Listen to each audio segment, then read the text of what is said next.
love this by saying that this, I think, what I'm recommending later is technically a re-recommend, but it's one of those situations where I recommended the base version of a game, and now I'm recommending an updated version of the same game. Was it an early access before, or is this No. like a DLC situation? A little more insidious than either. This is I'm playing Persona 5 Royal, and hey, why waste time? Hi, I'm Nick, And I'm Kyle. and this is the Big Bang Theory. Theory. Yeah. Woo. Wow. We almost got in big trouble there. Actually, do you know there's now an official, and I think this is a real problem for us, Kyle. There's an official Big Bang Theory episode by episode fan cast now, and I don't remember what the name of it is. That's okay. They can have it unless they manage to go the distance. We're still the oldest still running Yes. Big Bang Theory podcast. Whatever they have in numbers and meaning and money, et cetera, they can't even shine a light on the amount of friendship that we've put together.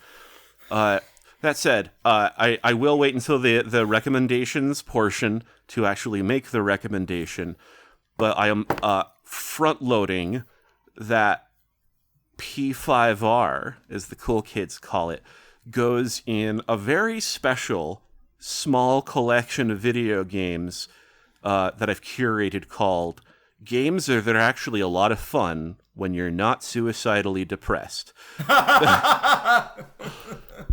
I'll keep that in mind. Yeah, because it can be hard to tell sometimes, because you're like, hey, I don't know. Is this gameplay not speaking to me? Is this not hitting all my expectations? Is this not what I want? Or have I lost the will to live? And that's tainting a pretty good experience. So, all right. Well, I look forward to hearing about that at the end. Yes. So, but before we get there, I guess we should talk about the episode of the show that is technically the foundational premise of our podcast, which is we watch this television show. It's called The Big Bang Theory. It ended like a decade ago. Oh, but also not only is there a prequel series called Young Sheldon, which I promise you we will never, ever, ever, ever, ever, ever do. There's also been announced officially now in production. She hasn't even become a regular character yet, but Stuart and Lauren Lapkus's character are getting their own sci-fi spin-off on HBO, I believe. And so, hey, a multiverse or a time travel adjacent fucking Big Bang Theory show. It is wild what has happened to us as a culture. Well, and just to be clear, now that all that's out there, to reestablish the premise of this show, in case you're a new listener, we are a show that is about the Big Bang Theory and its various properties, except we do everything we can to not talk about any of that shit, while at the same time acknowledging that we probably should talk about it a little bit, since I guess it's what the whole thing is based on. And then we talk about things we actually enjoy that we think you should spend your time on instead of this television show. And the particular episode of television we watched today is the 15th episode of Season 9 of the American television sitcom The Big Bang Theory, officially titled The Valentino Submergence. And the unofficial fan summary reads from the wiki. Oh, no, it's a critics section. I'm all over the place today. What am I doing? Here we are. Okay. Sheldon and Amy host a live Valentine's Fun with Flags podcast. There's trouble between Emily and Raj. Leonard and Penny go out to dinner and lament their waning youth. Howard and Bernadette find an unexpected guest in their new hot tub. Yeah, I feel like that kind of splits things up a little too much. That almost. Also, why is the summary of the episode that you go on the wiki to read being coy about what happens in the episode? Well, these are weird though. That's the thing, is I can never tell. I don't mean to question the editorial standards of the Big Bang Theory fan wiki, But yeah, I don't know if they're trying to avoid spoilers. I don't know if they're just trying to give you a basic premise or, even kind of like, I don't know what you'd call it, like sizzle text, to like, this is what you'd sell the episode on. But yeah, no, this I think overcomplicates and underexplains the episode. Like a mysterious guest makes it sound like, that's like the Netflix description of like the new direct to Netflix, like, fantasy thriller movie that comes out. It's not that they just find a rabbit. There's a rabbit that they find floating in their hot tub. Yeah, if an unexpected guest implies like a Walton Goggins is showing up at your White Lotus hot tub. Oh man. Walton Goggins would immediately... I don't think this show could handle him. No, I couldn't. I'd freak out. Okay, so, hey, guess Walton Goggins facts. 1, he's in Walmart ads now, and it stinks, but I can't be mad at him because he's Walton Goggins. At the same time, in my mind, he is also now Walmart Goggins. Yeah. And... Hey, Uncle Baby Billy got bills to pay. Well, that's exactly it, Kyle. The fact that Walton Goggins is in Walmart ads, I'm like, you're fucking letting America know that things are pretty tough. All right? I mean, we all knew, we're feeling it, but Walton Goggins at Walmart, that man is an unstoppable comet of charisma and talent. And we're like, yeah, but we are looking for fucking values these days, aren't we? The values we've lost as a country, and now we can only find them at your most guaranteed low discount store. Walton Goggins fact number 2, I haven't watched a lot of the show Justified because I like it fine, but this is such a weird, broad, dismissive thing to say, is I'm not a big fan of serialized television. And so I watched a season and I said, I get it and I'm good. Turns out Walton Goggins, one of the main characters of that show, was only supposed to appear in the first episode, tested so well, loved him so much, they wrote him into the rest of the series. Walton Goggins, baby! God, we're talking about something else though, weren't we? A television show?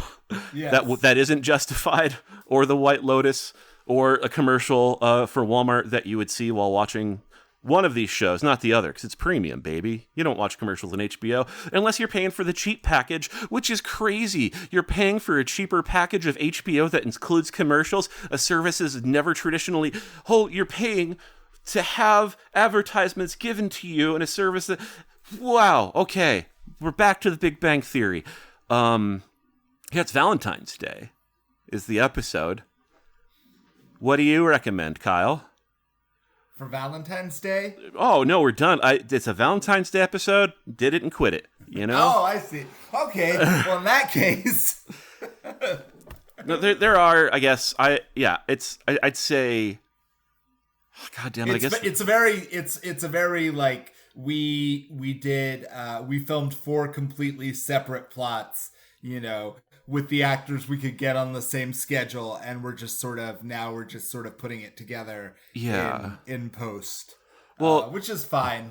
These people, particularly as this show learned, I imagine there are going to be many such episodes like this. When you describe it like that, I actually have more respect for it. To think of like, I've cracked wise about there being just a bucket of jokes that they reach into and like sprinkle into random episodes. But if they had a bucket of like scenes they filmed that they're like, this is going to be, somebody's B plot in a future episode, wherever we can fit it in.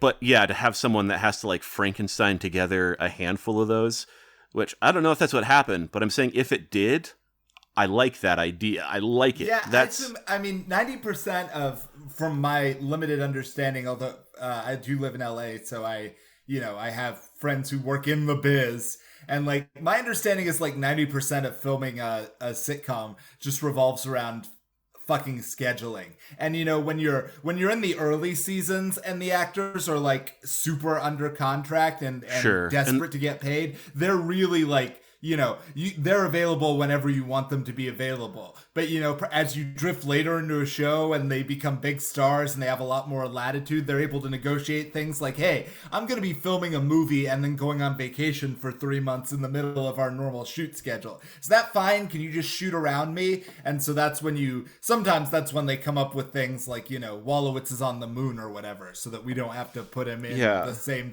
the same scenes as everyone else. But sometimes it just results in like, hey, we couldn't get Raj, at the same time as we could get Sheldon and Amy, so we're just gonna have a scene where Raj, instead of the thing that would make sense, which is Raj being present in the episode while they're talking about fun with flags, we're just gonna dub his lines over so that we can shoot the scenes with Miam Bialik and the guy who plays Sheldon, Jim Parsons, at a completely separate date. Well, and also I think that would make sense of how Kripke is a featured guest here, because I'm sure that he doesn't have that kind of bargaining power, and he shows up whenever they need him. I'm sure it was great. It's like, hey, I'm sure this was a good day for Kripke. It's like, you want to sit in your office, record like 8 lines, and make probably like $10,000 to $20,000. I'm sure he was like, sign me up, chief. Well, and just coincidentally, like, I know I've outed myself over and over again as a big lefty socialist guy who talks about that stuff on a podcast. Has nothing to do with any of that. But I forget just how insane wealth disparity is. Like, I know it's very real, but then you think about, hey, I'm a person, and then there are people who own giant companies and have, are masters of industry, or people that come from, some sort of basic, like, dynastic family that's been preserving wealth for generations, and I can look at that and be like, oh yeah, that's money. But then I forget that like Johnny Galecki and Kaylee Cuoco are like having like literal gold carpets rolled out for them because they are like the most valuable network property that could exist for a decade, and like coincidentally I was maybe it was actually this morning, I was watching just an old clip of Conan O'Brien that had Norm Macdonald and I think his name's Sean Hayes, who was one of the stars of Will and Grace. Yeah, he's still around. He's actually huge in the podcasting space. He's part of the Smartlist team. I don't know if you know. Oh, no, I didn't. The interview is weird. I felt, because I was like, he seems so charming and friendly, and yet nobody likes him. None of his jokes are landing. None of his stories are working. I don't understand what's happening. But that's not actually... Oh, actually, you know what? I didn't tie it together. Maybe I do know the reason they didn't like him. Is that... And this is when Will and Grace was at its most popular. And I've actually never seen any Will and Grace. But I do know that it was like an incredible sensation when it came out. And so Conan, to kind of start the interview, casually brings up, so it's true that NBC gifted you and all the other cast members Porsches this year. And he's like, yeah, we all got Porsches. That's kind of how it is. You guys didn't get that? And like, no. Guess what? We other people here at NBC, no, we not only did not get a Porsche, but Norm here was fired from SNL. And I think it's really hard to win back the audience when someone casually mentions that as part of your regular day job, they just gave you a Porsche just to make sure you're happy. And that's the kind of wealth disparity I forget exists. This whole other class, and I'm not saying like Sean Hayes isn't a talented, charming individual who doesn't deserve success. But, when we have people who are like unable to survive, and then you have someone who is being bashful about his gift Porsche, things are fucked, Yeah, and it's where it gets really not to be like, not to defend, like, it gets weird when you talk about like variations of the 1%. But the fucked up thing really is that if you look at the metrics of what like the executives get paid and their salaries and how much of the back end they get, they're making 10 times anything they're paying to the actors always. So like the whole system is set up in such a way that like 90% of the wealth always flows back to people who don't even like work that much on the show, who are just putting up the capital for the show. And that's the reason why the actors have to like are always like so aggressively, like they always come off looking like dicks when they aggressively negotiate. But it's like, no, I don't get like a guaranteed perpetuity income out of this for the rest of my life the way you do, because you own the rights to it. All I get like for the rest of my life for like the 5 years or 10 years I'm working on this show is whatever I can get right now. So well, and that's a situation where it's like, who are you mad that they're taking advantage of?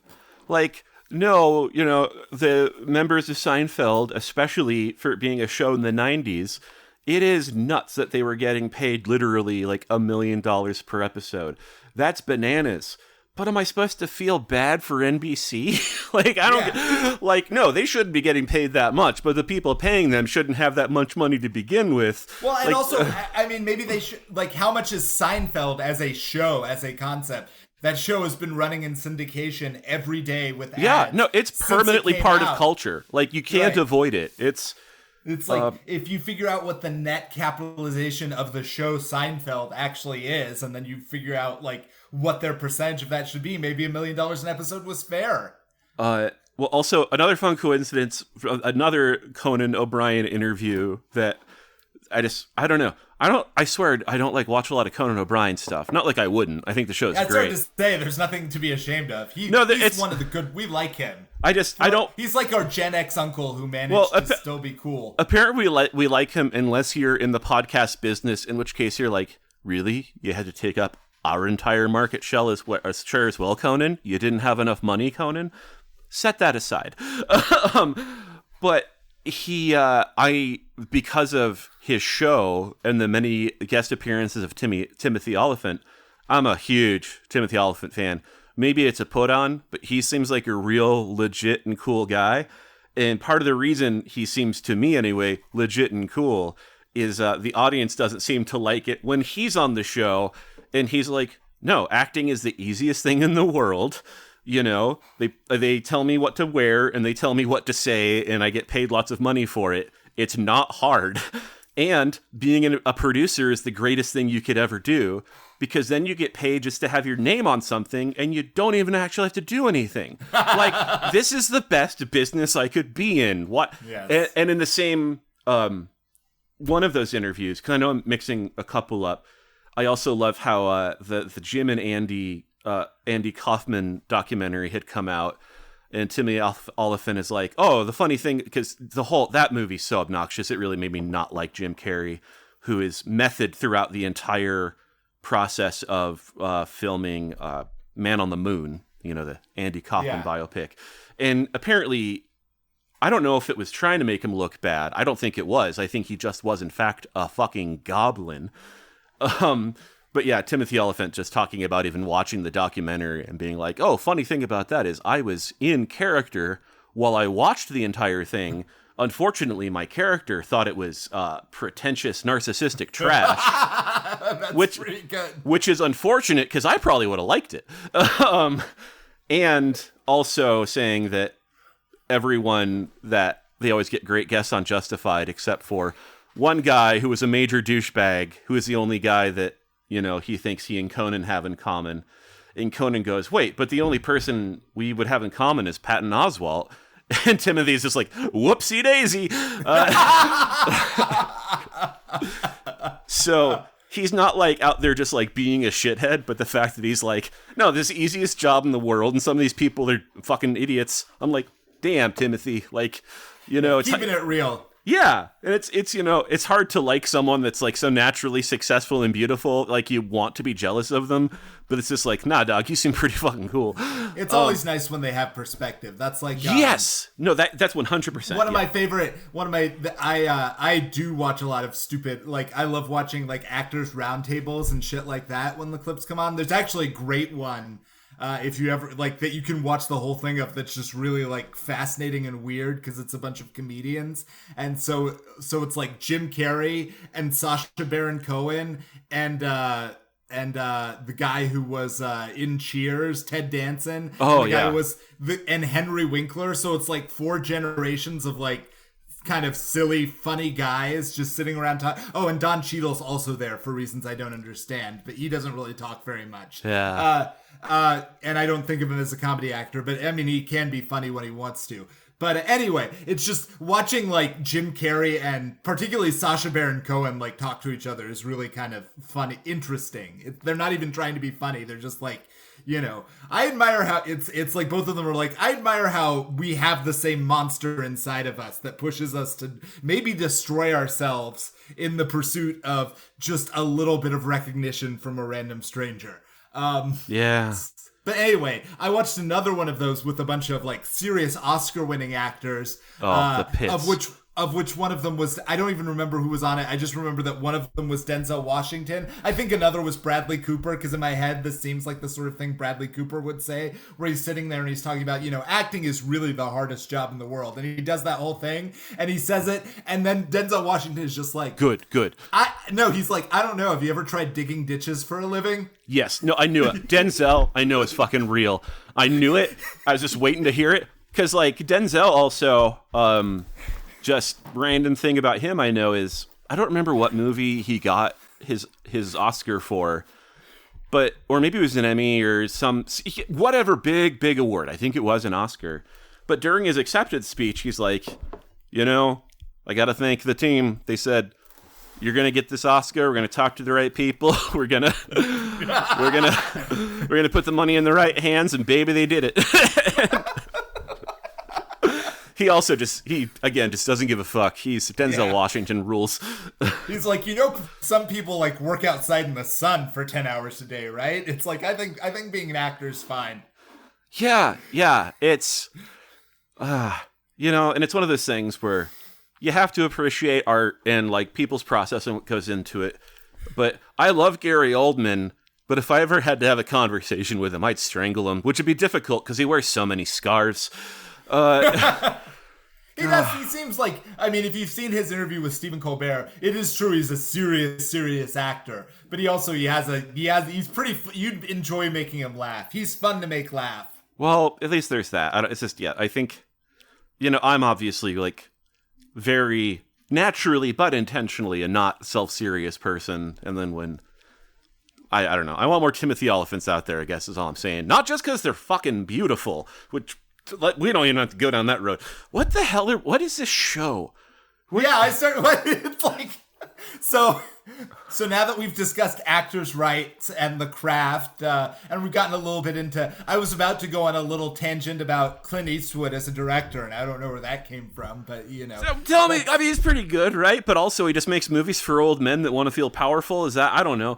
Well, here's the thing. Say what you will about Clint Eastwood's politics, which are apparently pretty crazy. Yes. I don't actually, like, for a guy who is apparently like super conservative, he's not like on Twitter, so I'm willing to give him a pass. Like, he can believe whatever crazy libertarian or like fundamentalist shit he wants, frankly, because he's not in everybody's face about it all the time. I think Hollywood conservative means I shouldn't pay taxes, and I've definitely done cocaine off another man's boner. Like, it's I'm sure he's conservative, but not like a rural conservative. Yeah, but basically the thing is apparently a lot of directors are like really intense and like in your face, and apparently Clint Eastwood's whole thing is he's just like, okay, are we ready? Go. Good. And that's like his whole directing style. And then actors will occasionally come to him and they'll be like, so I was thinking for this thing for my character, and he's like, yeah, you don't have to just do it. It's not my job to it's like, your job is to be the character. Just do it. We'll figure it out. It's like, I'm gonna go back to making sure the cameras are in the right place. I like it. Yeah, it's the odd ways you have to respect people just for not being shitty, You're not telling me that everyone is saying, not anyone saying he's a bad director, but they're not like, oh my God, he's such an incredible, mind-blowing professional, blah. But just to be on a set with a guy who's like, we're making a movie, right? Like, that's, we're not doing the most important thing on earth. Yeah, he's just like, does yelling at you and acting like a dickhead, will that help the process? I don't see how. So he's just like, let's just work with it, which is, that's mostly, it's like, whatever you say about it, like, people, that's why people like Tom Hanks are like, yeah, I'll make movies with that dude all day long. It's chill as hell. Yeah, that's, just not being a shithead goes a long way. I would love, if I were so talented that I could just be a monster without recourse, that'd be fun, right? But I don't mind just being a cool guy. Like, and it seems to be helpful in my work. I think if it's on any random job, I think if two people are almost equally qualified, but you have to choose between someone slightly better and someone who's just kind of chill, you're always going to choose Clint Eastwood because his oeuvre. I mean, come on. Unforgiven's kind of a banger. I love that movie. Jesus, I've never seen it. You've never seen Unforgiven? Well, it's... I don't know if you like Westerns at all, but it's a pretty good Western. Is that unforgivable? No, it's not unforgivable. It would actually, I guess, knowing what I know about your film taste, it would be weird if you were like, no, I mostly watch 80s schlock and whatever new is coming out at the art theater, but I made a special detour in time to watch 90s Kyle, Western classic Unforgiven. Kyle, last year around this time was like, I should get these Westerns out of the way. I never got further than Tombstone, though. And Tombstone I feel weird about because I'm like, this is pretty good. It's very, very 90s. And goddamn it, if I'm not a little uncomfortable about all of this extrajudicial violence. I know that the Earps are famous for being hero vigilantes. I think it's kind of weird that they're like, let's just murder every bad guy in town. Well, that is interesting because Unforgiven again is about the basically this guy. The movie starts with a guy cutting the face of a prostitute because she makes fun of his tiny penis. And the sheriff comes and he's like, well, obviously you're in trouble for that, but you're not in a lot of trouble. And the prostitutes are like, wait, what? And he's like, yeah, I mean, you can't come back to this establishment. Maybe you're banned from town for a few days, but you're still a good guy. And she's like, the fuck? And so they're like, we're going to pay someone to murder this guy. And so it's all about the sheriff who has one set of priorities, which is mostly with keeping the peace at all cost, versus this other group of people who want justice. And then the people they're paying to do this who are basically Clint Eastwood is one of them. And they're basically once upon a time they were horrible people, and now they're just kind of old and over it. And sure. So anyway, it's a great Western, but it's still not all-time classic. If you want the real deal, you got to go back and watch Once Upon a Time in the West or McCabe and Mrs. Miller, something like that. So I've gone back to a couple of the oldies, but again, it's something I am working on. But growing up, all of those movies, any Western or war movies, I was like, oh, those are old man dad movies. I like cartoons and comedies, and everything else is stupid. Yeah. And so I had to start, genuinely appreciating film before I started exploring dad movies. Yeah, you're old enough now. You can watch all the cowboy movies together, and then we'll watch all the Civil War movies. Oh man, that's shout out Mac when we watched all the Rambo movies together, and boy, that was maybe Sylvester Stallone's a nice guy or whatever, but gosh, he would just without shedding a tear murder everyone that doesn't meet a certain paleness scale across the globe. Well, that's the weird. It's it's weird that the guy who made the Rocky movies and the guy who made the Rambo movies are the same guy, because those feel like two completely different universes of people.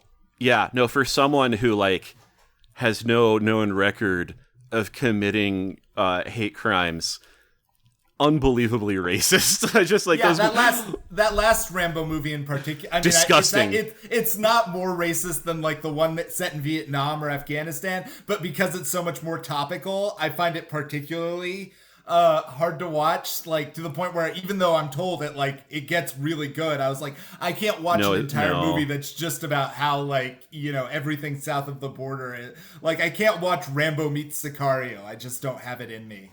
Okay, Kyle, here's what we have to do now. We're at a turning point, because either we have to say we're going to talk a little bit about this episode and get to the things we're going to or we're going to explore. Nick Hyde asks a question that might be problematic, but has bothered me ever since I've seen the Rambo movie, and I feel like you would actually be in a helpful position to answer it if you were willing to waddle into this territory with me. Blah, blah, blah. It's a Valentine's Day episode. Let's hit it. Okay, yeah. So here's the thing. This is strange. When in that most recent Rambo movie, by the way, basic premise, and it's gross. It's taken, except more racist. Because, yeah, Rambo's, adoptive daughter or whatever is like, oh, we're gonna go to fucking Tijuana or whatever to have a fun weekend. Oh, whoops, we got sex trafficked by the evil Mexicans. I guess Rambo better come kill all of them. When they go to the clubs in Tijuana, I feel like, especially like the best friend that ends up being like the kind of evil intermediary, but her gang, they are all very clearly dressed, and this is where it's problematic, but I think this is accurate, in what I would call traditional cholo fashion, which I associate specifically with Southern California and not Mexico itself. And so watching that, I was wondering, is this accurate? Or is this a Southern California or anyone who's not from California just like broadly racist version of what Mexico is like? Your thoughts? I mean, I don't feel equipped to talk about the accuracy for. See, this is where we're going. This is where we're going. But no, I will say, yeah, I don't think it's like all of his movie. Like, he has never been particularly interested. I mean, and I'll say this even back to First Blood, which presents, like, I will say, the sheriff character and like the rest of the good old boys are not particularly portrayed as like nuanced, well-rounded people within that one. So even when it, like, whoever Rambo's enemies are, they're always kind of two-dimensional. That town exists because of a very strange program, controversial, where every year the graduating members of the high school senior football team are the cops, and they've been doing it that way for generations, and any long hair queer that comes through just gets his ass kicked by a guy wearing a badge. That weird town in that small Oregon community. Sorry, but not nuanced. No, total dickheads. Yeah, so I do assume it's like that, where it's like because there's no reason you would expect what is like a Mexican cartel. I mean, again, if you watch Sicario, which is about kind of like the same area and subject matter, it presents the. I don't actually know which is more real, but I will say the people, like the gangsters in Sicario, or even the ones in Breaking Bad, right? They all wear suits, and they feel like businessmen who are just incredibly violent. So that feels a little bit more what I would expect in real life. No, same. And this is like a weird way of putting it, but I feel like, to the extent that, maybe you would associate that with a higher level drug dealer, I also feel like it's just generally less coded as, like, again, like, scary California, like, hooligan Mexicans, which I feel like is 100%, again, what Rambo is trying to do. Because I don't know, just seeing it, I was like, to me, that's so strongly associated, like, the way these people are dressed with, like, especially, like, mid-90s, like, skate metal SoCal culture, that I see that and I'm like, is that what you think, like, everyone in Mexico looks like? That's bizarre. That's what maybe the people in Tijuana, right next to San Diego, look like. But anyway. And what they looked like 20 years ago. The movies are racist. And it gets bigger and scarier in all of them. Don't watch on any but maybe the first two. But it's hard to know, right? It's like, in the Warriors, it feels weird that the gangs all have like embroidered fucking leather jackets with their 70s New York in them. But apparently that's not like, it's one of the things that gives the movie such a timeless quality, which is why people still like why it's still so fucking watchable today. But apparently that wasn't intended as to take you out of the era. That was just like, no, back in the 70s, gang members just like, almost like biker gangs just like wore their gang names on their backs, and then they didn't wear shirts a lot. Yeah, no, that makes sense to me. Like, man, I should watch The Warriors again. I wanted to watch Streets of Fire, which I guess is another Walter Hill movie. But yes. I tried to make you watch that once, but you got high and fell asleep in the middle of it. Fuck me. I'm sorry. I'm not mad. Well, my problem with that movie is that the trailer, I think the official trailer for it, is maybe 5 minutes long and is a summary of the entire movie. It's true. It doesn't really make me want to see it less, but I'm like, geez, guys, like, save a little something. Okay. Is there more random stuff? Do we want to touch back on the episode again? I guess, not Penny, not Amy. Emily?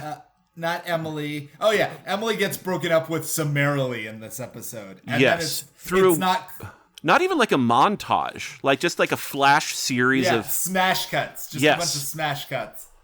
And also, the new girl that we're not sure is going to be Raj's new girlfriend, but they're stringing that along. I mean, they could do it. They left the door open to do it either way. Like, either she will come back, or it's going to be just a running joke. Hey, you broke up with your girlfriend of over a year because you met this one girl and had like 2 conversations with her, and now we'll never see her again, which would also be kind of funny. And then, but the other, Wolowitz's wife, Bernadette.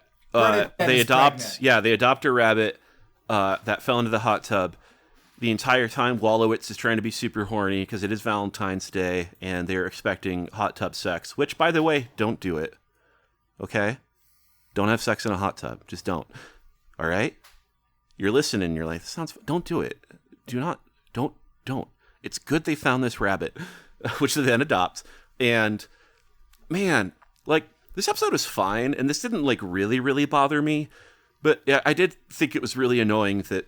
So they save this rabbit from the hot tub, Wolowitz walks off screen, and Bernadette's like, I guess I'm going to have to tell him I'm pregnant later.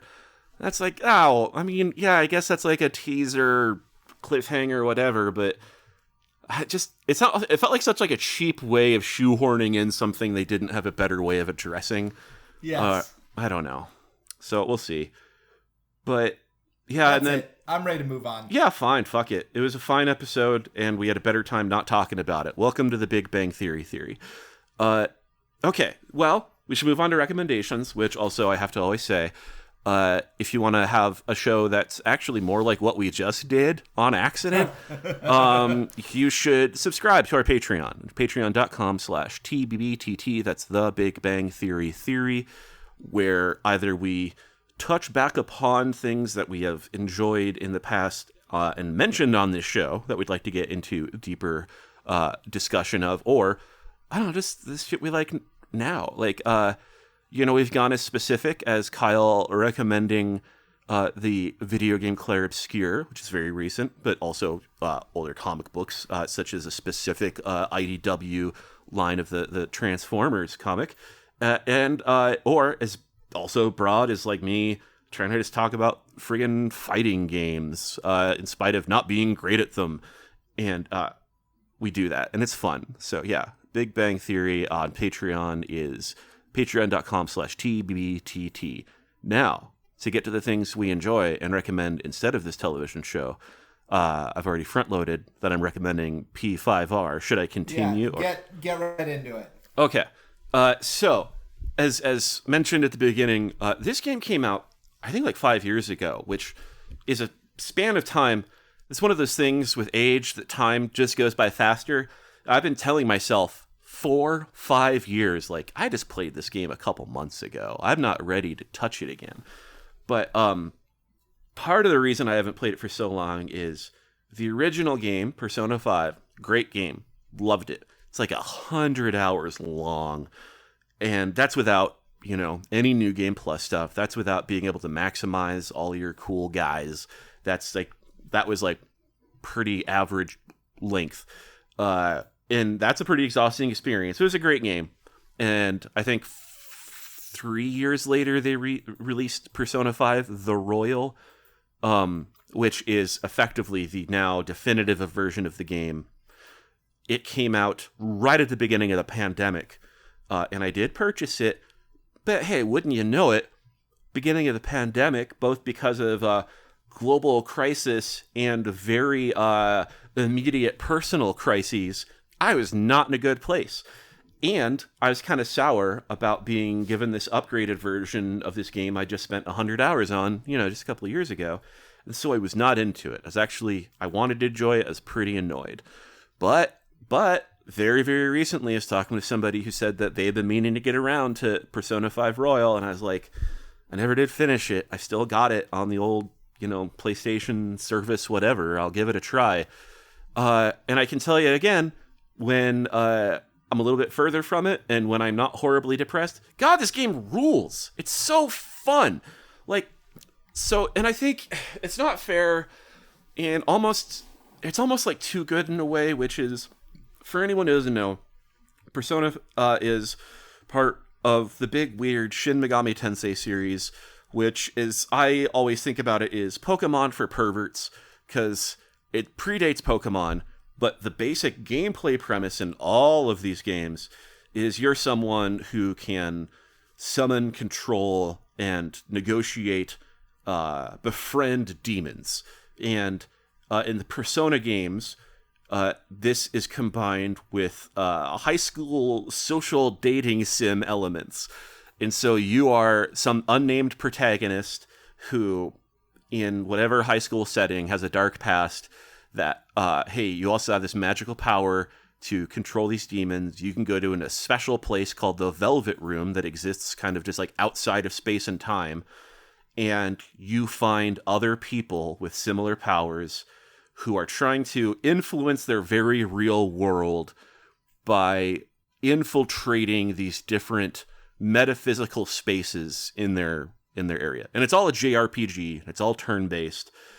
And I've liked these games since the third one, but when I say the fifth one is too good, it's because it's taken all like the basic JRPG stuff, which does get tired, because like you go to an average Final Fantasy game, like any of like the last at least 6 of them, maybe 8 of them, you can just like hold the attack button and the thing will play itself. And it gets really dull. Persona 5 said, well, we're not going to dramatically change the gameplay, but what if every time you pushed the circle button, something fucking radical happened? It's like, what if instead of your guy goes up and hits somebody with a stick, instead he does an incredibly stylish like machine gun combo? Or what if one of his teammates like tags in it? And it's great. And in a way, it's like, it's not like Final Fantasy 12, for instance, where the game is just basically auto-playing, but you have control over how much you want technically you're only control of your main character. But, and I think this is even a change from 5 to 5R, is you have control over how automated you want your partners to be. So anyway, that's the basic game. But what really matters with 5R is they've added like layers and layers and layers of convenience and efficiency, and they've made certain paths and things you can do much more clear. They've completely reworked other things that didn't work quite right in the first game. It is just overall a better experience with, I will say, 2 caveats. One is that I'm playing it on hard difficulty, and I feel like hard should be the normal for this game, because with all of these adjustments, Persona 5, all the Shin Megami Tensei games are, I would say, above average in difficulty. Some of them are brutally hard, but on average, I'd say they make you think, but they're not gonna like crush your spirit. And I think the original Persona 5 was one of those. They've made so many adjustments to Royal that I think all the quality of life stuff makes the game too easy. But it's hard to complain about because it's still so much fun. And so right now I'm playing on hard. I feel like if I crank it up to Merciless, I'm going to have the opposite complaint, and I will start getting my soul crushed. And so that's one complaint. And then the other complaint is very, very broad. And again, I'm enjoying this so much right now, but even if I wasn't so depressed, I probably would have still been pretty annoyed 5 years ago. Because, I mean, it's such like a trope with fighting games that you release like 3-4 versions of the same game. But I feel like Atlas with the Persona games has really singled itself out as being the guys who are like, oh, we made this great game, you're going to love it. 2 years from now, we're going to give you the real one. Like, right now you're going to play the game, it's everything you want, it's everything you need. And then if you wait 2 years, we're going to give you the perfect version. And that shit sucks. All right? That's like, I can not be mad about it looking back with time and space. I'm enjoying it, but I do think that's just a bad practice, and I wish they wouldn't do that. And that the game I'm playing now is the game they would have released in the first place. But that said, the game I'm playing now is incredible. It's so much fun. And also, like, it's really great about letting you fast forward through all of the cutscenes you've experienced before, instead of just straight up skipping them, which sometimes I want, because cutscenes can be really long. Instead, you go through everything at like 10 times speed, and so you still get the gist of what's happening without having huge blanks in what are probably overly long cutscene and story sequences. But it's well written, the teens are fun and realistic, it's all funny, and if you're into JRPG, anime-like stuff, like, it's hard to do any better. So, yeah, it's a 5-year-old game, but if you just have a JRPG itch, Persona 5 Royal, it fucking rules. So, enjoy it. Yay. Also, you're a bunch of thieves, and you investigate people's minds, and it's great, and it's fun, and it's sexy. Your turn, Kyle.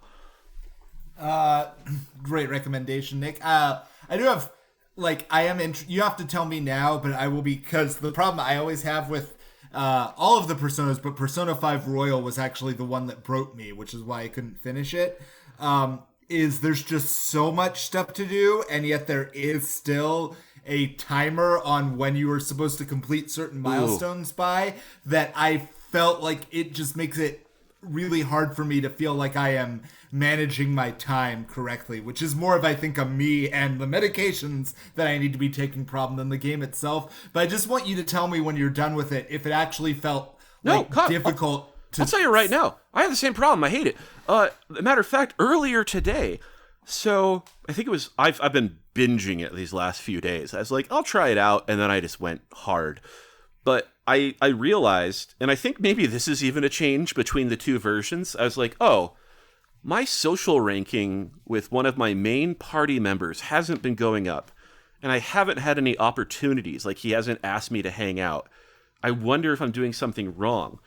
And then after like 2 full dungeons, I'm like, oh, I had to go out of my way to have a casual conversation with that person before they became my official ally and I could even start raising their stuff. I know that I've just put 25 hours into this, but that doesn't seem very efficient, and so I should erase all of that and go back and do it again.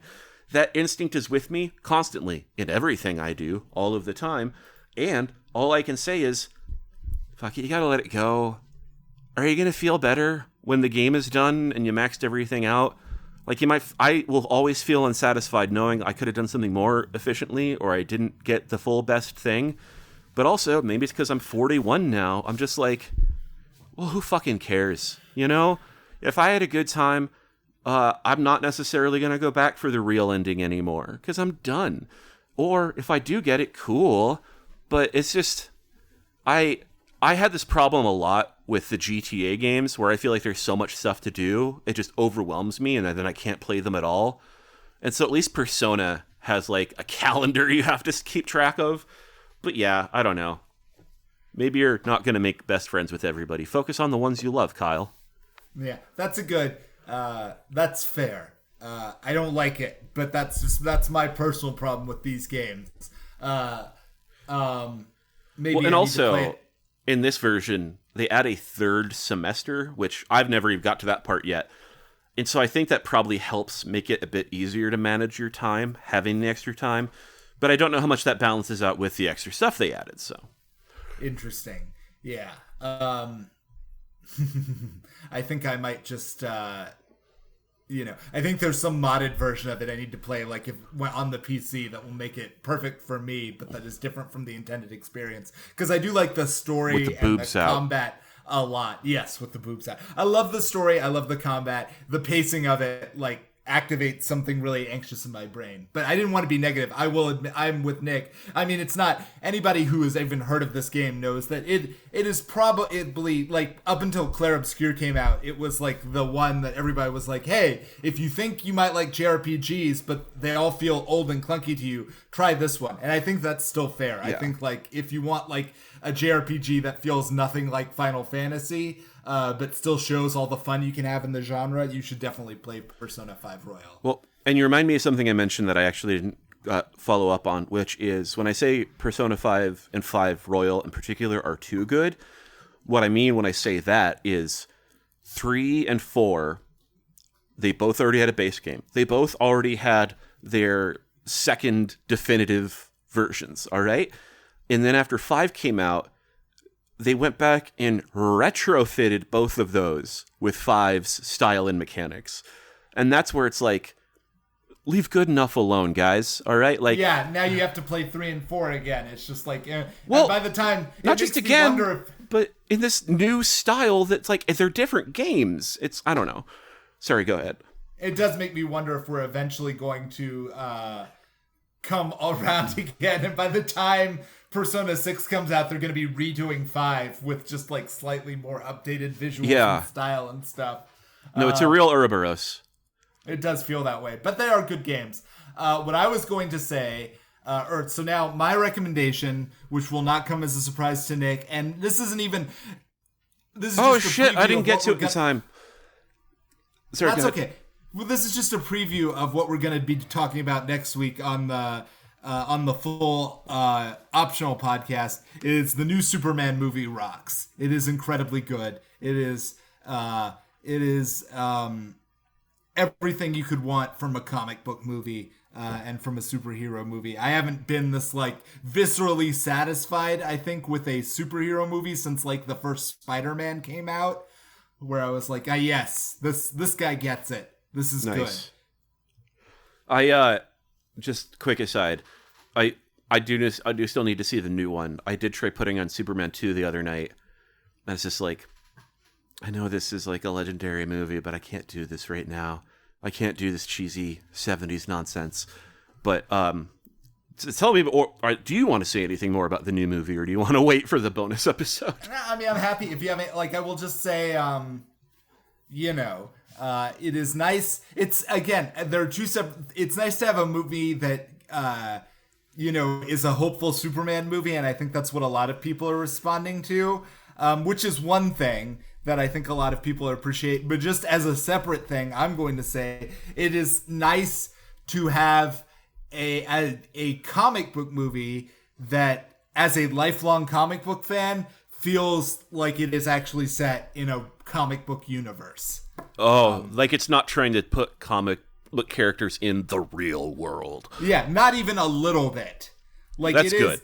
It is weirdly, I mean, you can't help but think that certain things feel topical because but that's true of the comics too, right? It's like, it's not like there's no interaction between shit that happens in the real world and in the comics, but the difference is like, and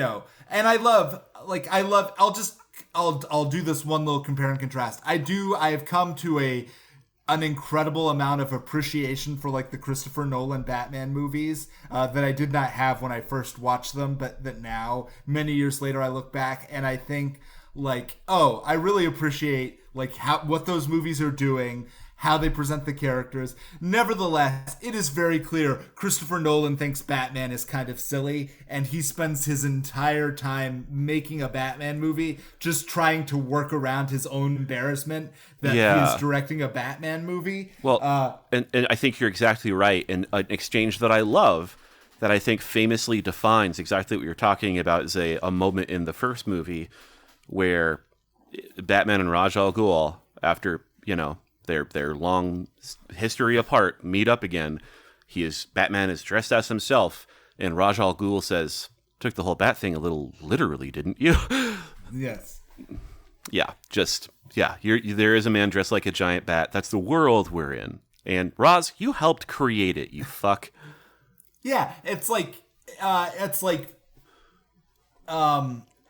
think that's exact. It's like the default has always been like, imagine the real world. Now imagine how that would change if you inserted one or two comic book characters into it. Sure. And how that would do things. And that's that's just been the default approach. Superman, very explicitly from the very beginning, doesn't do that. Instead, it says, what if the world was always a place that had like weird, crazy magic and flying people in it? And then one of those people is Superman. And I'm like, yes, perfect. That's great. More of this, please. Yeah, we're like, I don't know. And I'm blaming the Marvel movies just because there's so many of them. But not like it's something that didn't happen before the Marvel movies. It's just like, you know, not only are they trying to incorporate everything into the real world, but I think what you're saying here is like a lot of the things that you ideally should be able to take for granted in a world that is 100% expecting you to suspend disbelief is that not every sci-fi, magical, technical thing needs some sort of like dramatic, explanatory introduction because, no, you're already living in that world and you're the one who isn't caught up and needs to get it. Like that. Exactly. That is exactly right. Yeah, it's like they, I mean, and again, I understand maybe the reason we're able to do this now is because Marvel kind of laid the groundwork for it, so it's more easily accessible to people now. But I remember, you know, it was a big, like, the Thor movie and the Captain America movie bent over backwards with each other to explain how you could have, like, Thor and Captain America and Iron Man in the same universe. Like, they were really, I remember interviews at the time, they were really concerned that people would be like, wait, how does that, like, how are Thor's powers related to Iron Man's powers? Because they used to do that, like, it used to be like a rule, like, you could only have, like, one magical thing in, like, your whole universe, and everyone's powers had to stem from that somehow. Well, and this is why, and is the common, totally normal thing for years, these conversations, nerd conversations in the MCU about, like, but what would this work? How would this do? And I just tap out, because I'd be like, you know, this doesn't make sense, right? This is all just, like, silly bullshit. And if you're trying to create some sort of consistent universe of physical expectations, like, it's not going to add up, because then that would be something that might make sense and is real. Like, just leave it alone. Yeah. So so two things, and then I'll say, so, I mean, a lot of, like, the real heart of this movie, which I'll talk about more in our supplemental, is Superman and the decisions he makes. But tonally, the best example of this isn't actually Superman himself, but there's a moment, like, about a quarter of the way through the film where, like, 3 other superheroes show up, and it's like, they're all different. They have completely different power sets. They're not unified. I mean, they're all on the same team, but they're not unified by, like, any common, like, mechanic or trope or aesthetic. They're just, like, 3 completely different superheroes, and it's like, yeah, they're here too.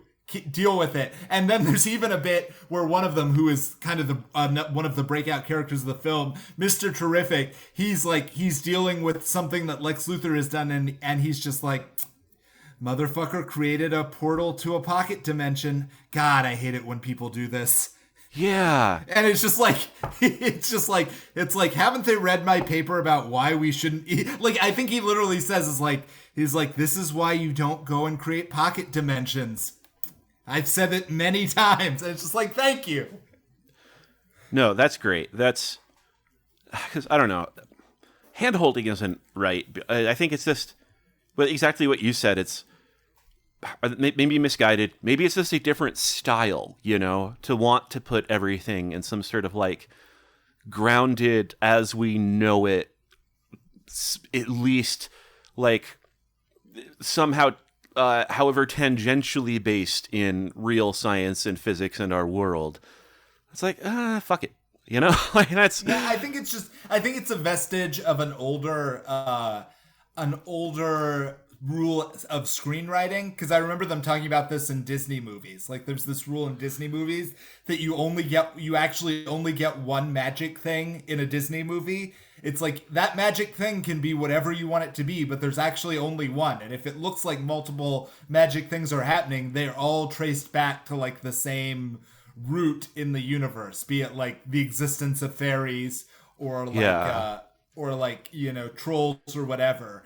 But it's, you only ever allowed, like, you're not allowed to have, like, mermaids and you know, Greek gods in the same movie, because people's heads will explode and they won't be able to take it. It will ruin the immersion. And it's like, okay, I think that was a rule. It always felt like an arbitrary rule, but maybe it was true at some point, but I don't think it's true anymore. Because also, that's how you get Kingdom Hearts, which is objectively the best Disney movie. So. Well, this maybe, hey, we always get to it, but maybe this is like the pretentious thing I'm going to say for this episode is we've reached a degree of postmodernism where the expectation that wildly different ideas or genres or things mixing together is not bizarre at all. And Yeah. I feel like the And rule... that's- Oh, go ahead. And I was just going to say, that's, as many people point out, that's really necessary to understanding comic book continuity, because comic books have always been the thing, particularly superhero comics are basically the place where all of the genres intersect each other. Yeah. I don't know. It's... Oh, I had a thought and it's gone. That's a terrible thing to start talking and then not actually have something to say. I'm sure I'm going to get out of this spiral, though. I just have to keep trying, you know? Nope, I'm just going to let you crash. Ah! I'm now going to be silent until you think of something to save this. No, dog, I don't got it. I'm just trying to think of other, like, magical worlds that don't make sense. I don't know, just an example from earlier that I think really kind of sat in a very comfortable place was the Tim Burton Batman movies, where it's like, these all kind of seem like the real world, but no one seems to be freaked out that this human man with flippers is shaped like an egg and bit off a nose as a mayoral candidate, you know? That's life in Gotham. I like that kind of stuff, you know? It's like...